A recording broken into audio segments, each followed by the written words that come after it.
Oh, welcome to Leagues Ahead, the official vodcast of the Arena Gauntlet League. I'm your host, Christopher York, the founder of the AGL and the tournament organizer, proudly for our coming tournament, or I guess it's more like this. This should be called Leagues Now because officially it's already launched by a couple of days. But we're sticking with the pretense that this is Leagues Ahead. So this is the vodcast that looks at our tournament offerings. Right now we're in something we call a Ravnica adventure. And it's a combination of return to Ravnica with a choose your own adventure storybook. And I'm very privileged to be joined by the co-designer, the guest designer of the league, who basically came to us with this pitch fully formed out of his head. It's none other than former LC member and league community stalwart, Caleb G. Welcome, Caleb. Thank you for having me, Chris. It's great to be back. Yeah, wow. And what a way to return. First league of 2026, and I gotta say, this one hits a little different. Hits a lot different, in fact. We'll get into it, but first of all, maybe you can tell us how you came to pitch this tournament, how the idea came to you. Like, what are the origins of a Ravnica adventure? Sure. So this one began in Edge of Eternity's League when the rules and the map searching mechanic where you're in a spaceship, you're piloting around this hex grid and you're discovering planets was announced. I think I asked Lotte if there was anything else out there on the map turning into other the planets. And um, and she said, let me find the actual quote here. Okay. Um, and she has like, there aren't, but are there any ideas of what there could be? And I'm just like pitching, like wormholes and like drifting wrecks of broken down spaceships, cosmic horrors from beyond the stars, pirates, and then I write, just get Steve to program up a few hundred little choose your own adventure modules. Should be good to go, right?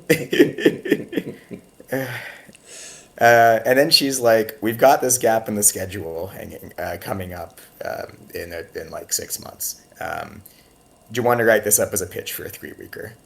Um, and I was like, "You know what? Sure." So then I wrote up the initial pitch, literally 6 hours later that day, back in July.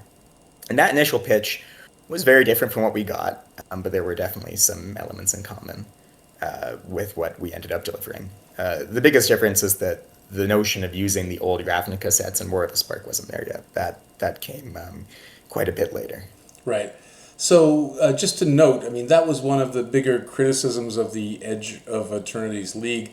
People seemed to like the map mechanic. They liked feeling their way through the darkness of space, but they felt like they found too little, and the little they found didn't feel consequential enough, right? And so, I think that keys into your choose your own adventure mechanic in that each of the choices you make in the current tournament is going to feel consequential. It's going to feel like it's connected to the rest of the story.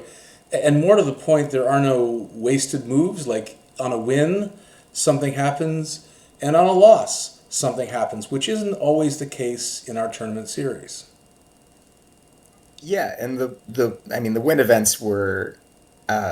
I got to thank the rest of the league committee for because they did the writing for the win events. The crew of Adam, Lotte, and Jack did a couple too. Um, I just did the writing for the on loss events, and those are, I think, maybe more different from one another in nature than.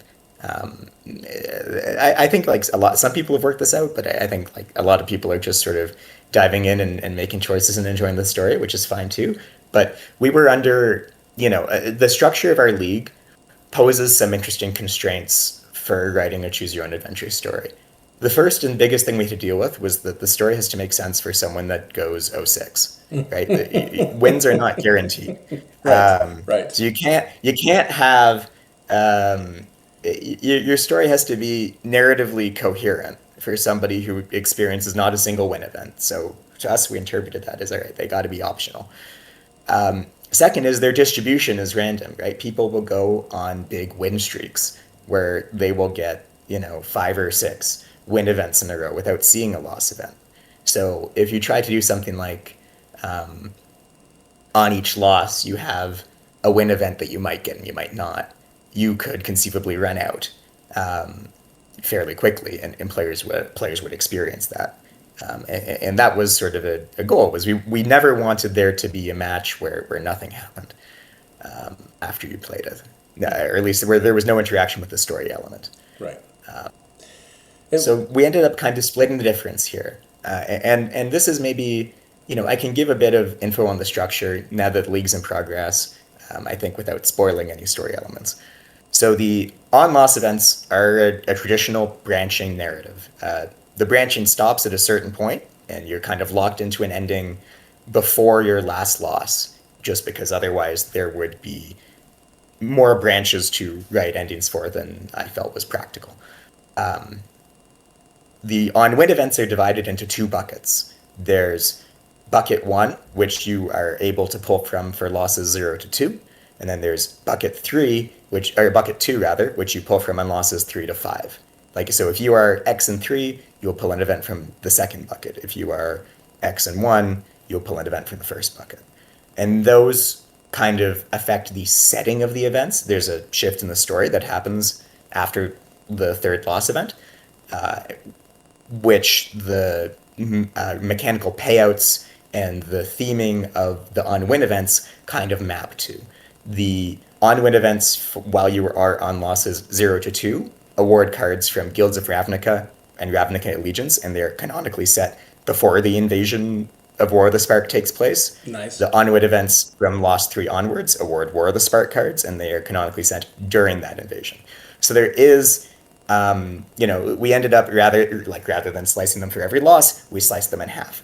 And that's going to produce, that ended up being the compromise, I think, that I'm fairly happy with so far. Right now, I think most players are still, the players who have got losses, more than 3 losses, have not got many wins right now.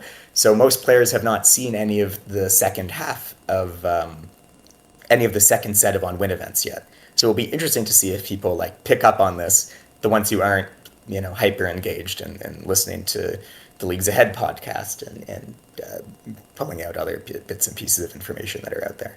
Yeah, I will be curious to hear at the end of January, what the overall sort of player reaction and experience is. You were talking about the sort of constraints that we face as a league. One of these is that the TO and the LC Tournament Organizer and League Committee, we play these tournaments and we know more or less what's going to happen. So what's important to know for our audience, in case they aren't tuned in, is that we've sort of offered to put a blindfold on and we're going to choose randomly whenever we come to a fork in the road. Where it matters, we have various ways of making our choices random. So we're not privileged in the same way as other players. We might even be disadvantaged in this case. But I'm in it for the fun, so I'm not trying to spike this one. I just want to see where the roads go. And I do think this opens up, if this is successful, this tournament, it opens up a host of new possibilities. Right, the idea of pulling events from buckets, if the technology runs smoothly, we could rerun an Edge of Eternity's League or something very much like it, and employ this kind of design to make the experience feel more consequential, impactful, and exciting. Yeah, I mean that was one of that's kind of 2 big concerns before the league launched that I spent a good amount of time kind of stressing over, which have really been a non-issue so far, and I'm really happy to see this. The first is just, are people going to sign up for a league where they don't know the mechanics, right? When we put together league mechanics and we've got paths with visible information like the level up thing or the animal boons, people spend a lot of time metagaming that and saying, okay, this is probably too strong. All the spikes are just going to pick these options. We need to tweak these. So whether or not people are going to be willing to put that aside and put their faith that the options are, you know, at least somewhat fair, was an unknown. Like we'd never done a league where it's just like, yeah, sign up. There's some mechanics. We're not going to tell you what they are. And yeah, that opens up a huge amount of space of hidden information. The second one was the public trust, right? And I think it's a credit to everybody involved that, you know, people are, no one's accusing the LC of taking advantage of their hidden information.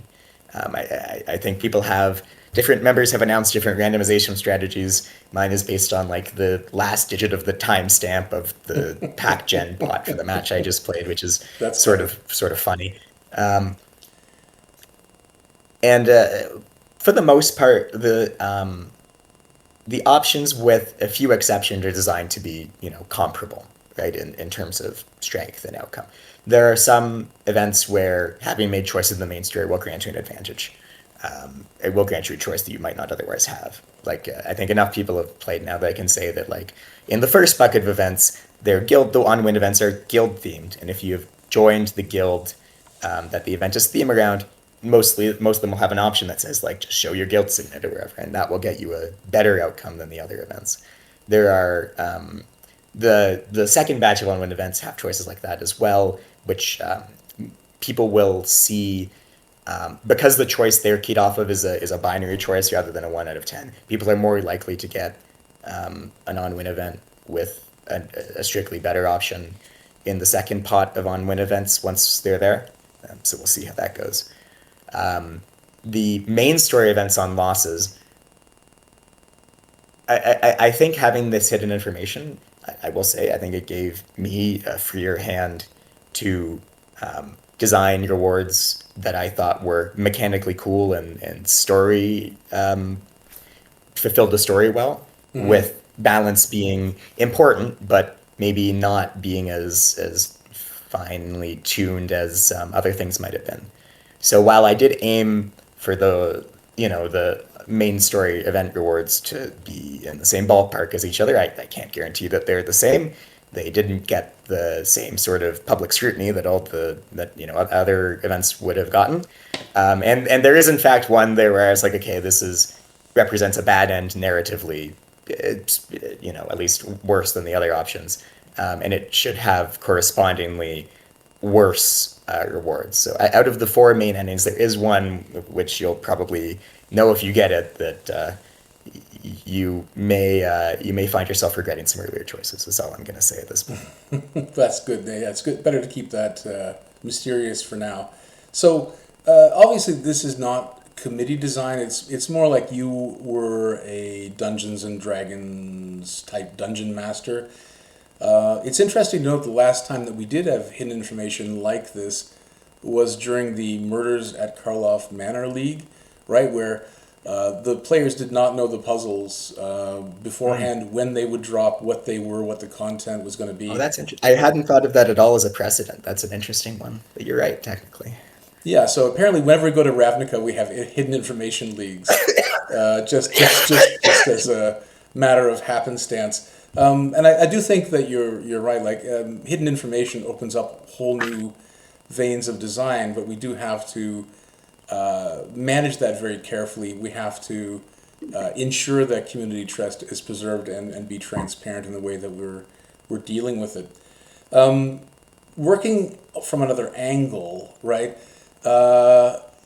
Yeah, we started with our online series of tournaments in the arena version of the Gauntlet League back in Ikoria.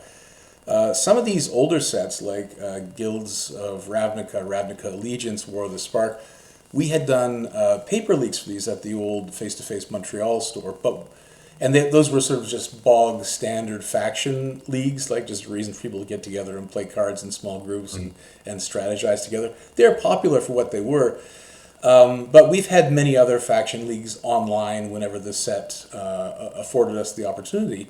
So it was unlikely they were going to return to Ravnica in the same way. So I'm happy to see that we're beginning to gobble up some of the old real estate on Arena. Right, there's a number of sets that we famously haven't done yet, like the core sets, like Jumpstart, You know, Are you still pitching? I can't see out the league channels, Chris, but are you still like logging on every 6 months to pitch a Jumpstart League, like the yeah. old days? The frequency's dropped off a bit, but I won't let it. I won't let it rest. I mean, I do think there's something there. We just have to find like look at all that card digital real estate Let me on the just say, client. You know. if you guys invite me back again and we're doing core set league, that's like a sign of that'll be a sign of like creative bankruptcy for all of us involved. I 'Cause, it like depends on the way that's we that depends on the way we do it, right? I mean, people could have said the same thing about a Ravnica Allegiance, Guilds of Ravnica War, the Spark Return, but the way we've I done would it hope they here, wouldn't say that. the way we've done it here is I'll good. level with you. I'll level with you, Chris. Like these were the sets when I started playing Magic for the first time. Hmm. I think Ravnica Allegiance was the first paper draft I ever did. Okay. I have a lot of affection and nostalgia for these cards. I won't lie. The guild sets it actually a bit more than more of the Spark, funny enough, because I'd forgotten how annoying it was. Well, actually, okay, Little Teferi, I remembered. I got by its passive in a game, and I was like, oh, I thought I was over that feeling. Well, I mean, look, one person's Ravnica Allegiance is another person's core set. We all start different places.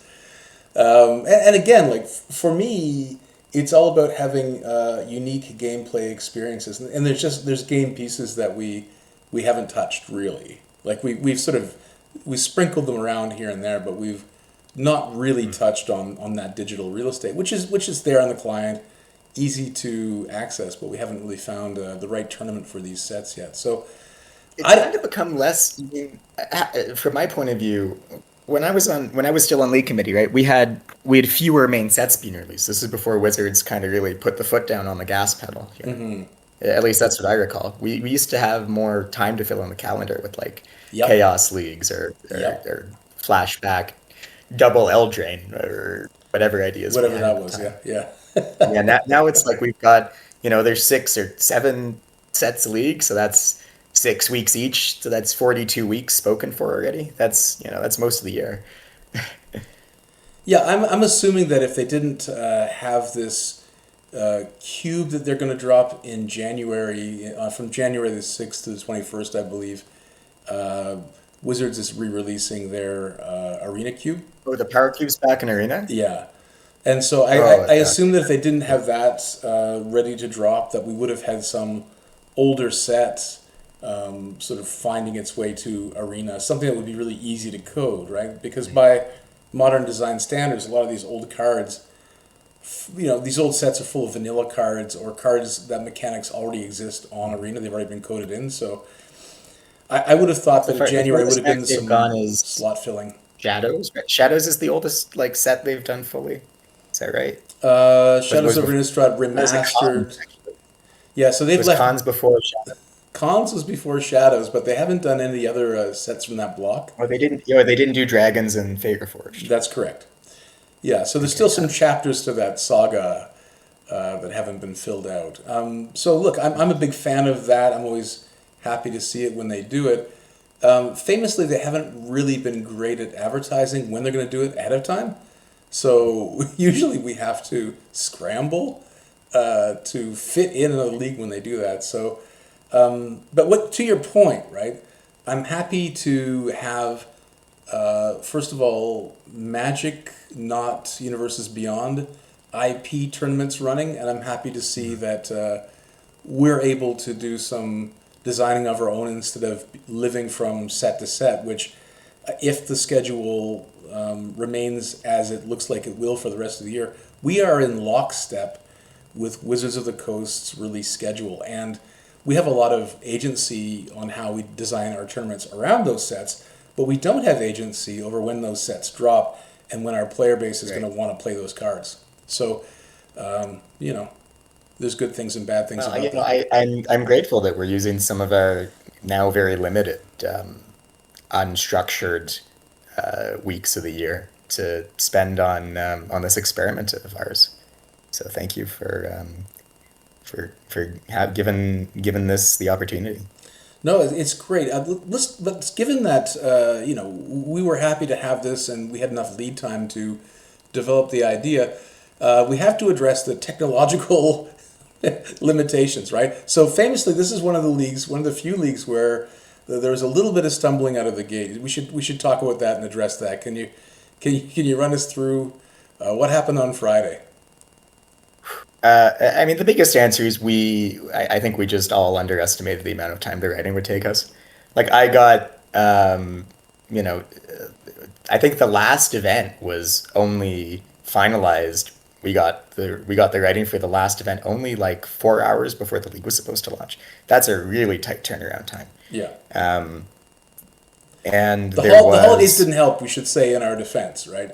oh, People are having their um, holidays. We're fairly shambolic in terms of when we're getting together, when we're logging in, and it's reasonable to assume people are going to want to enjoy their holidays. So that's part of it, I'm sure, right? yeah, I think. I think the biggest thing people noticed was the delay in the bot not really working for the first few hours. My understanding is that was due um, basically to access control for Yeah. the version of the bot that runs. We had the changes ready on the test server and we were testing them and things were working great. But then to actually push the changes to the version of the bot that runs on the main server, we didn't have permissions to do that, and we needed to go wait for Steve to log back on, or at least that's what we thought we would have needed for a while. I'm not actually sure exactly how we wound up working around that Well, constraint. But you and I you and I are obviously in. that was the proximate cause Yeah. of the biggest one. But if you would do like we do at work, like I do at my work all the damn time, like if you're doing the root cause for the incident, the root cause is we only had like 4 hours from when we had the final events, and we never had. If you think of if you wanted it, like if we knew this was going to be a problem, like if we knew the writing was going to be so constrained, um, was going to have us be so short on time, what we could have done technically is you basically you put the writing in one place, you put the code and the mechanical implementation of the events in another place, and you do all the testing on that second thing with just placeholder writing, where it's like, temp event one, temp event two, temp choice one, temp choice two, and you test all that. And then when you're ready, all you have to update is the actual writing. But I think this sort of, yeah, snuck up on us, that it was going to be, this tight a thing.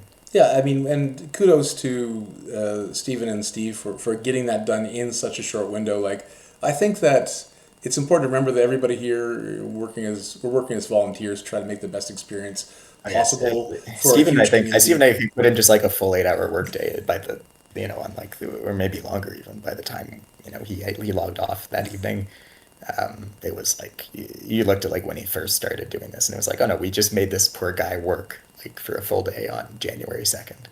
It's like that's a lot. It's a very generous person to do that. Yeah, yeah, and it takes a lot of generous people to make all this work. So we have to appreciate and understand when we're a mom and pop tournament series, right? Really, and so I think that when we stumble, and that's very occasionally when that happens. I think that it's nice that we have the community that's fairly understanding and forgiving of that. So a little bit of the holiday spirit shone through there. Nobody was pulling their hair out. Everybody. I mean, I was happy to see that no one was panicking, right? I think that also speaks to you were saying before the kind of the trust that the LC has built up with the community.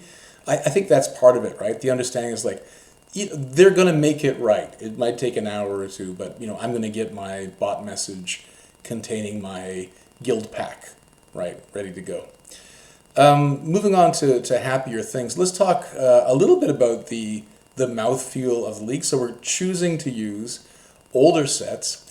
The power of that card set considerably lower than what we're used to in this modern design period. It's clunky. It's slow. There are board stalls. There's grind. There's palpable grind in the mouthfeel. So working back to these old sets, was there anything about this kind of experience that you were aiming for as say the main designer for this tournament? Do you like this kind of magic? is there something maybe sadistic in you that makes other people want to play this kind of Magic? Let's talk to your motives here. I don't think this requires sadism, Chris. I think this is just an acquired taste. All the Zoomers are, We asked the tough all questions the here on Zoomers Leagues who have their Ahead. attention spans rotted by TikTok and curve out sets where the game's over on turn four. They need to understand that, like, it used to be that you could go like Guild Gate, uh, lock it, card draw spell, and then like stabilize behind like a removal and like a decent sized blocker. And that was like, maybe you're at like 10 life, but you're not just dead the way you are now. And that it's actually been sort of funny, revisiting these old sets. Just some of the, things and relearning some of the things I had to unlearn when as sets got faster. Like you get into these just like top decking situations where like the board's either stalled out or just empty sometimes if people are playing enough removal, and it's really just like how much value can you squeeze out of your deck. So having like, not that they're in this set, but like if you remember, they make pretty regularly like dual lands that are like 5 tap surveil one or something, or 5 tap scry one, and it's like, oh yeah, in this environment those would be worth their weight in gold. No wonder I was so high on them, like in Strixhaven and other sets. Even though now, like, you don't have the time ever to actually activate those, or if you do, you're probably not winning that game. Um, or just like, what's Demir Informant, like 3 mana 1 for Surveil 2. Like, if people are playing every card they're gonna draw and you're gonna go through a third of your deck or something, Surveil 2, like, that's binning a land or two is almost drawing a card, right? Like that, it does, it pressures your card evaluation in a different way than maybe people have gotten used to. With regards to decks feeling clunky and power level feeling low, that in conjunction with the 3 week league thing, that gave me a lot of space. It felt like when I was doing the mechanical design for the events to really goose the rewards for a lot of the events. A lot of the, you're getting an extra card in every win, whether it's matches your colors or not, it's kind of random, but that's always been the case.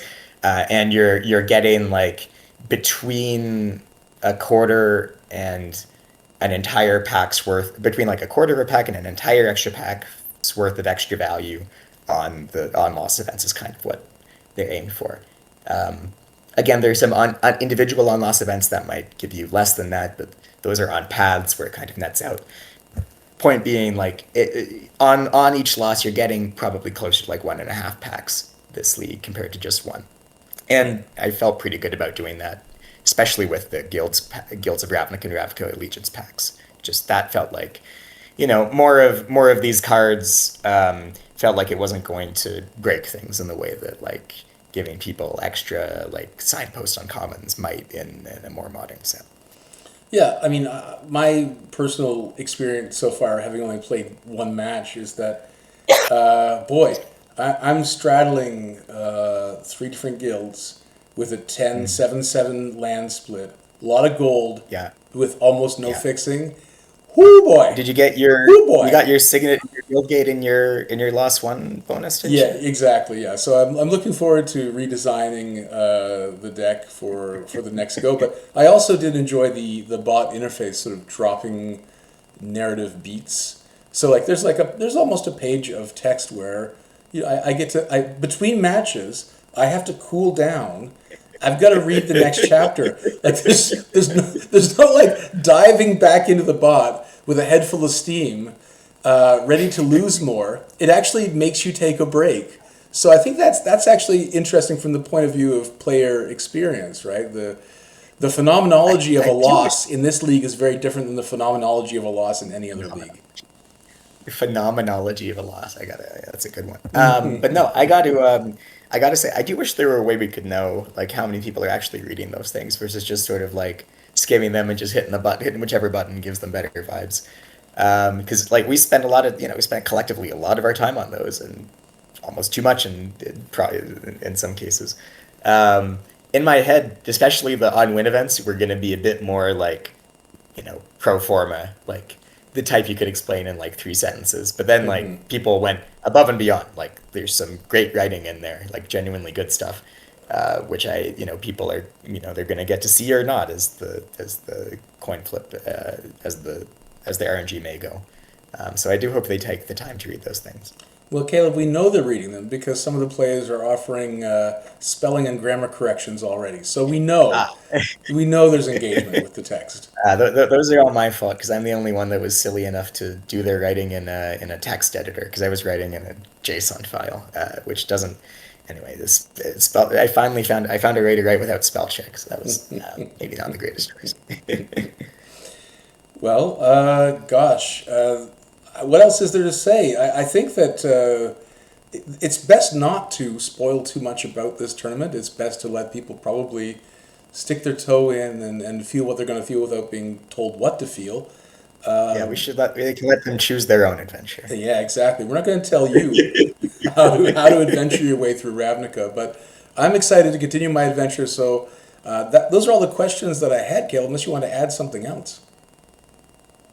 Uh, you got any teasers for what's coming next down the pipe? We've got Lorwyn coming up in a few weeks. What are you guys thinking of for that? Oh, wow. You're really asking me to put leagues ahead in leagues ahead. Well, I don't know if you've heard anything, but I'll be glad to share with you the premise that has been approved by the majority of the league committee, even though it was a squeaker. Is it a contentious one? Is Oh a little boy. contentious. Okay. It's going to be, and we can discuss this. This could be sort of this is where I leak little bits of information, much to some people in the LC's chagrin. But I think it is good to get feedback from people who are invested in this kind of thing. We're looking at our first two-pool league. So there's one Lorwyn pool, one Shadowmoor pool, and we're still debating like whether on a loss, like you get to sort of like move from one plane to the next, or whether you get to shunt a pack off to one deck or the other, but not both. So we're still Okay, that's a great thematic hook for that. I don't know what that's going to be like, but I'm intrigued. Yeah, I think it's going to be, it's going to be simple enough that everyone will understand it with one look, but it's going to be meaty enough strategically that people are going to have fun figuring out what to do with their on-loss comeback packs. Is it like are matches going to be like that conquest format where you got to win one game with both decks, or is it like you play one pool for this match, then the other pool for the next match, or you didn't have to answer this Well, actually. yeah, I mean It's that's going still too that's still being actively debated whether it's like a okay. match per match switch between decks, or whether it's going to be Okay. like Right. one week you play one deck, one week you play the other, right? And so then like let's say for example like we're in a Lorwyn week and you're opening a pack, you'd like to use some of those cards now, but my goodness, Well, that pack fits much better with my Shadowmoor deck, so I'd better put that forward into next week so that I can get to use the cards there, right? So I think like it opens up another level of strategy that we don't normally have. And we've even talked about like splitting the pack so you're actually how like we had the team section of play during Avatar League, right? Where you could kind of like yeah. shunt cards off through the bot. What if you could shunt cards off to yourself in the other plane, right? So there's some we're playing with this kind of these kinds of ideas, but because we've been concentrating mostly on Ravnica Choose Your Own Adventure, these are all very nascent, right? This is being actively debated, but they should firm up within the next week or two. So we will have more announcements about this very shortly. I would expect another leagues ahead within 2 weeks. That's exciting. I can't wait to see what you guys come up with. Yeah, and I can't wait to see what my final fate will be in Ravnica Choose Your Own Adventure. I have the feeling that this Bolus fellow is probably going to wrap his claws around me. I'm easily corrupted, Caleb. What can I say? Come get me, Bolus. Come get me. Can I give you you know what I can do? I can give the names that I've given the four endings. No, don't even. Don't With even. Okay, unless they're like Mark Rosewater type cryptic. uh If they describe what no, they're not. happens, I don't want to They're know. not that cryptic. They're not that Okay. cryptic. Okay, okay. I won't do that. I know you're excited to tell us, but maybe we'll bring you back for Leagues Behind and we can discuss the four endings. You get leagues coming and going. Exactly. All right, Caleb. Thanks for your time today. Really appreciate it, and thanks for all your work in pitching, writing, designing, and implementing this. Great work. Yeah, no worries. It's been fun to work on this side of things again. All right. Till next time. See you later, Chris.